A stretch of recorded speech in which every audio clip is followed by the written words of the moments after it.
Oh, thank you, Michael. And also, additionally, this meeting is being recorded because we'd like to put this up with the other Pep Bites on our YouTube channel for Campbell Cert. So please feel free to go and check those out and see what else we've been doing in case it's a topic that you have questions about as well. Can everyone see the screen okay? Or is it cut off? It's a little cut off on mine, but if it's not cut off for you, then I don't care. All right, cool. So breathing during wildflower season and beyond. Here's our plan for the day. We're going to talk about first steps, just the bare minimum for what you do when the air quality is not so great.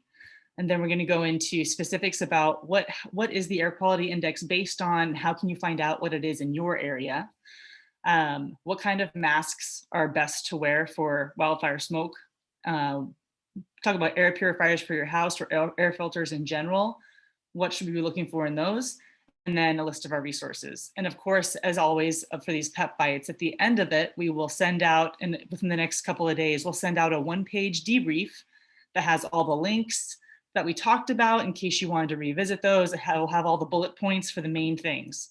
So if you wanted to just pay attention without taking a bunch of notes, you will get a note page from us in the next couple of days, okay? So first steps, just basic strategies for reducing exposure during poor air quality events. Shelter in place indoors with the doors and windows closed, and don't forget the chimney flue if you have one of those. Pretty basic. So you don't have to always evacuate unless you're being told by the county or authorities that this is at a point where we need to evacuate because it's not, the shelter in place isn't good enough. Shelter in place will generally be good enough, okay? Reduce activities like physical activities, like cardio, things where you're gonna be breathing really hard. If you had a gardening project planned for that weekend that you were so pumped to get done, you know what, if air quality is in the 200s, just do yourself a favor. Don't put yourself out there in that air. Bite the bullet and reschedule. Use Hepa air filters indoors. And we'll talk more about what makes it Hepa and how to figure out which ones, you know, are better or whatever later on in the presentation. Use HVAC filters if you have heating and air conditioning in your unit, in your building. And if you have the window AC unit, like I've got in the office here, close the outside damper. And that will mean that that fan will just be recirculating the air in that room, but it won't be pulling in the air from outside. So if you don't know how to close the damper on your window AC unit, Google it now. Well, not now, in 30 minutes. Because it's better to know how to do that stuff and practice it before you need it, obviously. That's why you're here, because you want to prep. Awesome. Keep informed on up-to-date alerts and orders via Alert SCC if you're in Santa Clara County, or calling 211 in most areas. They'll have resources and resource information for you if you just dial 211 on your phone. If you want to know what the alert system is in your county or your city, you should be able to go to the city website or your county website, and they should be just blasting it from the heavens because everybody wants to know how to get text alerts on their phone. Self-evacuate if you feel the situation is untenable. You can always leave and go to another place if you think that there's better air somewhere. And you can check if there is with some of the apps that we're going to go through in a little bit about how to find out what the air quality is like in other places. For adults, if you have to go out, if you can't shelter in place for the whole time, then having an N95 or P100 masks available, and we'll talk a little bit more about those in a second. But for kids, they don't advise them to wear those masks, those filtered masks, to go outside. If they can stay inside, have them stay inside safely, or evacuate them, take them somewhere else to better air quality. Because if kids have to wear masks because their nostrils are smaller and their lungs are smaller, sometimes these masks just make it harder for them to breathe. Whereas for adults, we know how to really, expand our lungs, but the kids don't yet. So they don't really recommend young children to use those. Let's talk about alerts really quick. And most of this is for in our area.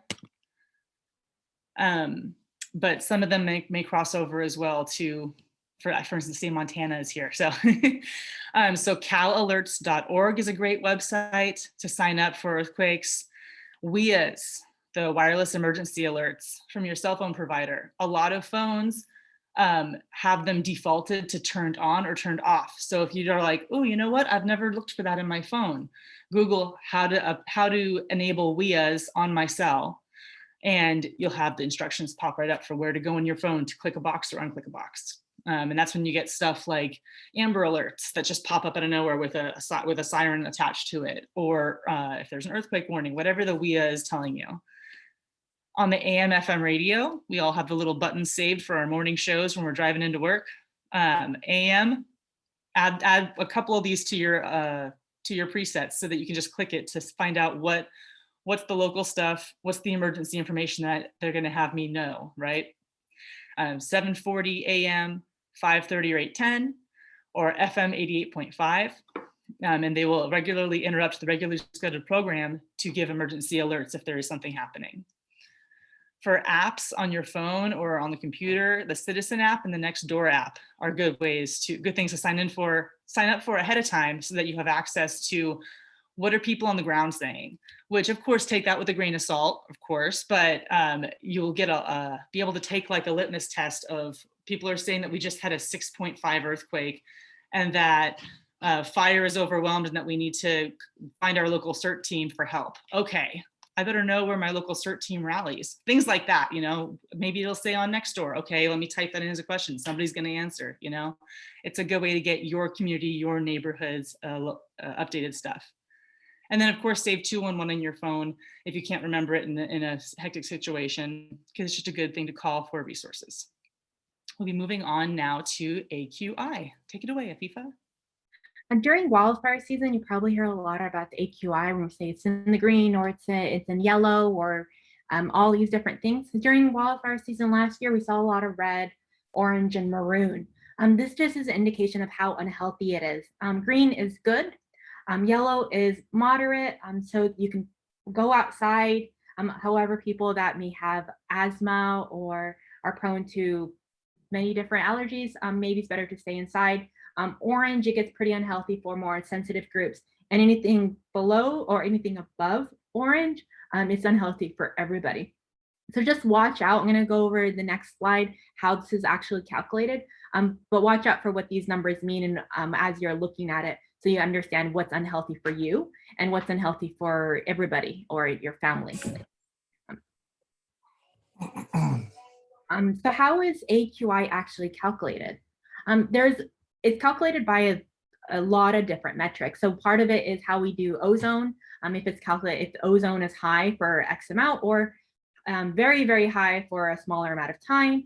The particle matters, and we're going to go over that in the next slide. The carbon monoxide, sulfur dioxide, nitrogen dioxide is all different indicators of the AQI. During wildfire season, the thing that we care about the most, if it's a forest fire, is usually the particle matter. Again, I'm going to go over that in the next slide. The other ones are more indication around the pollutants that are in the air. And again, anything in the green is good, healthy, moderate enough. Anything below that can be unhealthy for sensitive groups or people that have underlying conditions.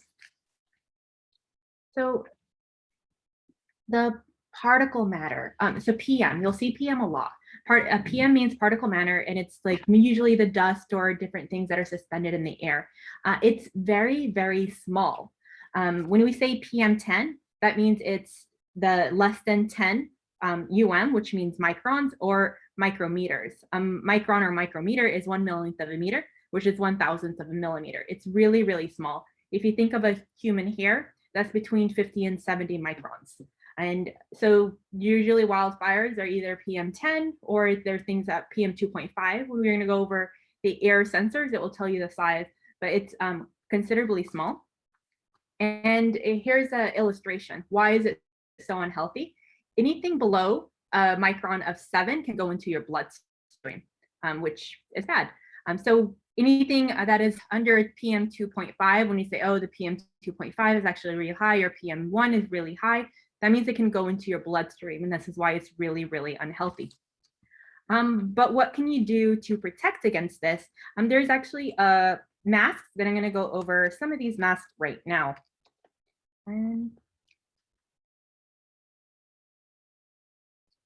So you probably seen the PM2.5 filter. If you have a cloth mask, there's usually a little opening where you can add a filter.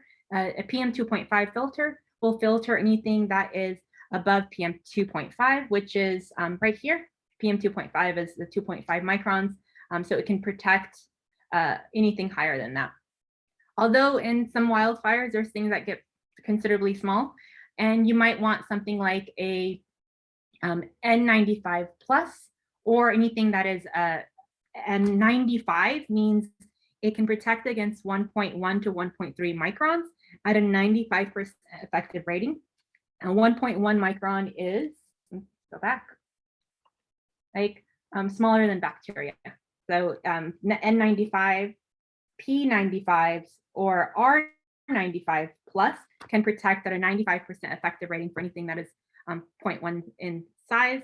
And if it goes into like N95, N99, N99, N100, or P99, P100, it can protect at a 99.99% effective rating for anything that is 0.1 or larger. Keep in mind, though, the only way that masks work, and Ashley talked about this, is it has to be snug. There's no reason if you're wearing a mask and there's like around your face, particles can get in, then you're kind of like not wearing a mask. So make sure the mask is well fitted. Otherwise, it's not effective. And they're not reusable. These masks, some of the way they work is through the static around the outside of the masks. So if you're constantly reusing it, if it's a really humid environment, it's no longer effective after a certain amount of hours. So they're not meant to be reused for multiple days or multiple uses. So keep that in mind. There are reusable masks, like the NIOSH certified reusable elastometric masks. You can look at those, or just have a batch of masks ready, or just get a bunch of PM 2.5 filters and keep not reusing those, but you can buy a bunch of those, and they're not hard to find right now. Any N95s, R95s, PM95s, anything is actually pretty hard to find these days due to the pandemic. And I'll give it back to Ashley to go over our apps. All right, so we've got, I believe, 3. I'll talk about 2 of them, and one of them Afifa actively uses, so she'll talk about the third one. So how can I know what the AQI is like where I'm at, or where I'm going to travel to, or whatever? So there's a couple of them. One of them, if you go to airnow.gov, it's official US site partners with, let me see, I can't see because the screen is blocking. Oh God, let's see, standard. There we go. With numerous US organizations, it collects sensor data from all over. It is updated hourly. So every half hour they review their data and they post the new one within that next half hour. So if you want to know like what is it right now, this wouldn't be the one you want to go to. But if you want to know what the average of the area is, what it's been lately, that's where you can go, airnow.gov.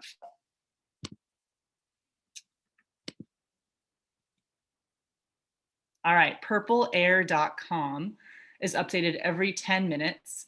And it reports specifically like, oh, what are my concentration numbers for PM1s, PM size 2.5, PM10s, right? And like Afifa said, anything 2.5 and lower can go into your bloodstream. Anything lower than that, 7. So you can be like, oh, if we just have a bunch of PM10s, like a bunch of big ash floating around, but not really a lot of tiny stuff. I'll shelter in place, and I'll, if I go out, I'll wear a mask, my regular mask, I won't feel too bad about it. But if there's a lot of that 2.5 and 1s, so that's kind of cool that Purple Air tells you those, specifically the concentrations. They have a free part and they have a purchase part, right? The free part is you can see real time the data of the AQIs pretty much everywhere being reported by personal users.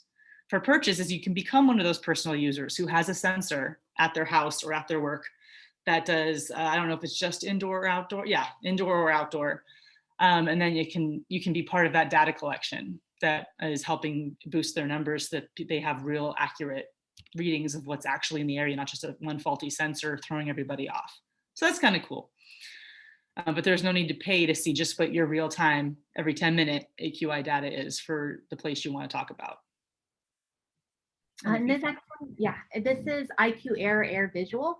It has, like the others, it has the free version where you can go online and you can see how is the air quality ranked against the rest of the world, or different areas as well. Or you can also buy your own personal indoor or outdoor sensor that would feed back into the data for everyone to see. What I like about this one is then when you have the personal one, which I have not in front of me right now, it would tell me what is the PM 1, 2.5, and 10 of your home. Something to keep in mind. There was one case where last year, all the air sensors said the air was actually really good, but you can see the dust outside. And that was because it was once you can see the ash, it doesn't really go into the AQI because you can see it. AQI is mostly things that you can't see. So even though the sensors might say it's good, if you can actually see ash outside and the sky is orange, it does not mean the air quality is actually good. But I really like this one just because it always tells you the sensors and you can know when your air purifiers are working and when you can actually open your windows. If it looks good and the sensors say it's good, you can open your windows. And we're going over air filters. Mikhail? Hey everyone, I will talk a little bit about air filters, and I'm going to start with, Afifa, do I have control? Okay, so I'm going to start with just talking about the distinction between true HEPA and HEPA type filters. HEPA stands for high efficient particulate air filter, and if you've seen the air filters that you have on your HVAC units, they're usually a HEPA type filter, or in some cases, maybe not even a HEPA type filter. There's a rating that is called the minimum efficiency reporting value. And that rating is really what defines what is true HEPA versus a HEPA type. And I happened to go check my air filter in preparation for this. And so my husband had a box of them in the garage, and 3M is a well-known brand, but I happened to check and saw the MERV rating was 11. And you'll learn through this process that we really do recommend whatever is the highest MERV rating that your HVAC can support, and to go with that. And typically the direction is to get at least a 13 MERV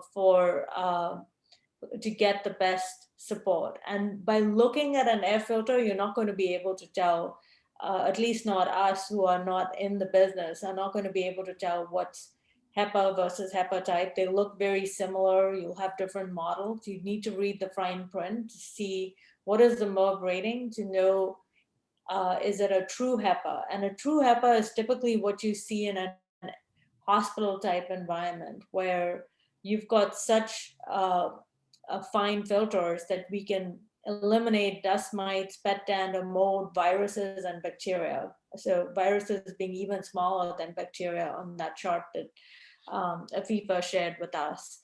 And HEPA type filters are most commonly used in residential settings. But as I said, I happen to check my HVAC filters and they're a MERV 11. But typically you want to try to see if your unit can support a 13 to 16 rating. So that's the difference between these, and anything less than that is not considered a true HEPA. So let us go to the next page, and I think Afifa, I may need you to just take me. Okay, so on this slide, we're going to talk about HVAC filters. And the key recommendations are that you should try to change your filters every 90 days. But if you have folks in your house who are very sensitive, or you yourself are very sensitive to air quality, or for what you're going through a period of bad wildfire pollution outside, it's probably good to change it even more frequently to 4 to 6 weeks. And how do you change your HVAC filter? I think the most important thing is to know where it is. And through this exercise, I think all of us made sure we knew where our HVAC filters are. So that could be something you look at. You want to turn off your HVAC unit, you open the vent, and in some cases your vent may be in a ceiling, then you need to climb up to get to it, like I do in my house. And then you need to make sure that the filter that you're using is the right size for your unit. The MERV rating is obviously something good to check. And then make sure you're putting it in the right direction. So the airflow arrows are pointing towards the unit when installing the filter, and then you close it and turn on the unit. And what we've done at the back of this presentation with the resources is put in some video links for you so that you can see how to change an HVAC filter in case you don't know. But it's always good to, if you don't know how to do something, to consult specialist or call an HVAC company to help you. Afifa, I'm going to ask you to change to the next slide. Okay. And most furnace and HVAC filters are designed to remove particulate matter. And we talked about the minimum efficiency reporting value. The higher that rating, the better it is. And I mentioned earlier, the recommendation is, at least for home HVAC units, to try to get a rating of 13 or as high as your system and fan unit can support. The higher, the better it is.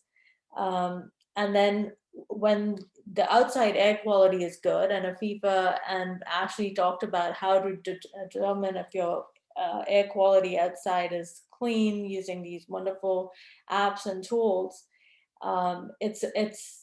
it's good to open your windows and get in fresh air, and even go out and breathe fresh air. It's good for health, and just circulate air inside your house, and definitely consult a technician as you need when working with your HVAC unit. If you can change my slide. In the next section, I'll talk a little bit about portable air purifiers. This definitely became a topic and something to consider during our wildfire season last year. It was really, really bad. I didn't know I was sensitive till I actually lived through it last year, and I couldn't really go out for long periods of time. I would start coughing. And we made the determination to do some research and get a couple of portable air purifiers. So the one thing to remember is there's never going to be an air purifier or filter that's going to remove all air pollutants in your home. But and the other is, if you buy a unit, you need to make sure you're following the instructions and changing the filters regularly so that the unit is performing at its best capacity. And there's another metric here called the clean air delivery rate. And this is something that the EPA is involved with. And it essentially, at a high level for us lay users, the higher that rating, the better it is. And that rating is essentially taking into account the size and the percent of particles that are being removed based on the volume of air that's passing through your specific portable air purifier unit. And their CADO ratings for smoke, dust, and pollen. And smoke and pollen can get a rating of up to 450, and dust up to 400. And if you look at the chart at the bottom of the screen, that's sourced from the EPA, and it gives some general guidance on the square footage of a room and the minimum CADO rating that you should consider for a unit based on the size of your room. And in general, on the consumer report sites, you'll see that they tend to recommend units that can handle at least a 350 square foot area. And you'll also see recommendations out there that typically, to get a good unit, you usually may have to spend up to $200 or more. But definitely pay attention to these ratings. And something else to keep in mind is, the higher the speed of the fan of the unit and the longer it runs, the better the outcomes are going to be. You can have the best unit, but if you don't have it running long enough based on the amount of pollution there is in the air, you won't have the good outcome. And I'll say for myself, the 2 units we bought, we had them running 24/7 for at least 4 weeks last summer when we had the height of really bad air around here. But again, the longer you're using it, something to keep in mind is making sure you're changing out the filters or taking care and maintaining that unit. Another thing I'll call out is on the previous slide is, with electronic units, you need to pay attention that they don't emit ozone or other chemicals. And at the back of the slide, we've got resources from the California Air Resource Board, which is the only agency in the United States that actually rates units for the electronic units to ensure that they don't create other kinds of pollutants in the air.